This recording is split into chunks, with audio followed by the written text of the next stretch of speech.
Ինձ դրել են խմբի պատասխանատու։ Ինձ դրել են երգչախմբի մեջ։ Ինձ առաջարկել են, որ ինչ-որ ծառայություն անեմ։ Հիմա ասում եմ այն ինչ որ գրեթե 80% ծառայողների հետ սա կատարվում է։ Ինձ մի ծառայություն են հանձնարարել եւ ես ուրախությամբ այն վերցրել եմ։ Օ, փառք ես Տեր ջան։ Գիտեք ինչպես է լինում մարդու մոտ։ Մարդը երբ որ այդ ծառայություն վերցնում է, ակնկալում է, որ բոլորը իրան պիտի հարգեն ու պատվեն այդ ծառայության համար։ Ծառայությունը նրա համար է, որ դու հարգես, որ դու պատվես, որ դու տաս եւ ոչ թե վերցնես։ Այսինքն չակնկալես ոչ մի բան։ Ուղղակի անես քո գործը։ Եվ գալիս է օրը եւ գալիս է պահը եւ Աստված քեզ բարձրացնում է։ Գալիս է օր, որ Աստված ընտրում է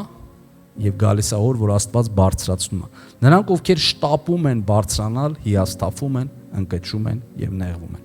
Լավ, եկեք այս համարը կարդանք. Սիրիր քո Տեր Աստծուն եւ սիրիր քո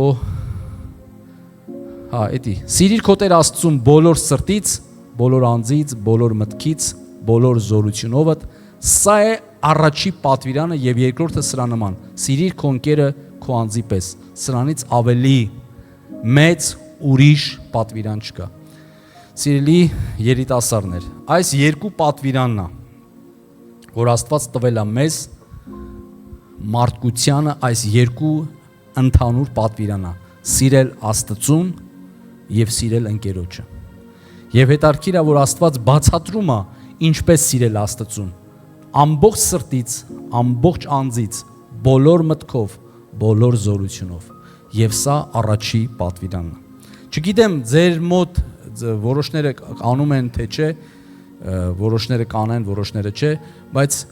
այս աղոթքը կարելի է հաճախակի անել. Տեր, օգնիր ինձ քեզ սիրեմ այնպես, ինչպես դու ես ինձ սիրում։ Ինչքան շատ զգանք մենք Աստծո սերը,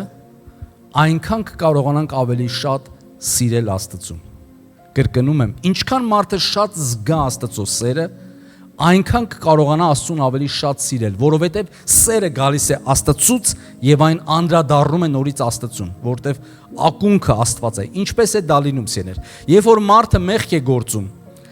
արգելք ու պատնեշ է լինում, որ մարդը չի կարողանում զգա Աստծո սերը։ Մեղքերն են փակում այդ արևը, այսպես ասած։ Ոնց է արևը փակելու համար մարդիկ զոնցիկների շոր բաներ դրում, արևը փակի։ Մեղքերը այդ պատնեշներն են, այդ արգելքներն են, որ մարդը չի կարողանում զգա եւ վայելի Աստծո սերը։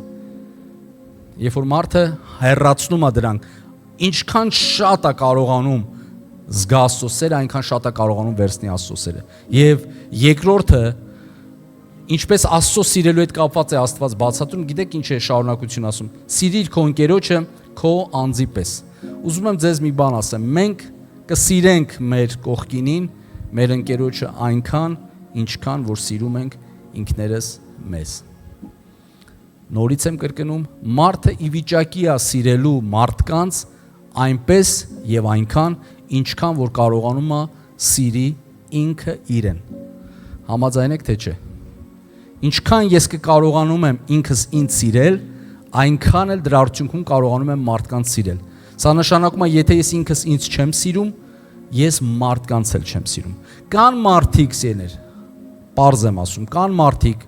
որ սիրես թե չսիրես, հեռու մնալ պետք է։ Որովհետև որոշներս մտածում ենք, որ հոգևորը պիտի սաղի հետ, մարդկա մոտիկ անում ես վայրենի է պահում իրան, չէ, դիստանցիա պետք։ Մարդիկ ան պիտի դաժե ճամփ հետ փոխես։ Հիմա մարդ կասի, չէ, գնաս սերցուզ, մարդ ասում ես, չի լինի, հիմա չի լինի, պիտի սպասես, դեպքեր կա, հասկանում եք։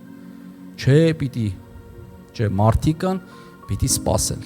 մարդիկան, որոնց համար պիտի աղոթել, սերը այդպես արտահայտել, ոչ թե գնալ փաթաթվել, այլ սերը հլը պետք է աղոթել մարդկանց համար։ Բոլորի հանդեպ, պետք է սիրել բոլորին, այո, բայց կան մարդիկ, որ պիտի մի փոքր սպասել։ Բայց համընդհանուր եմ ասում, մարդուն ի վիճակի է մարդը սիրելու այնքան, ինչքան ինքը իրեն է սիրում։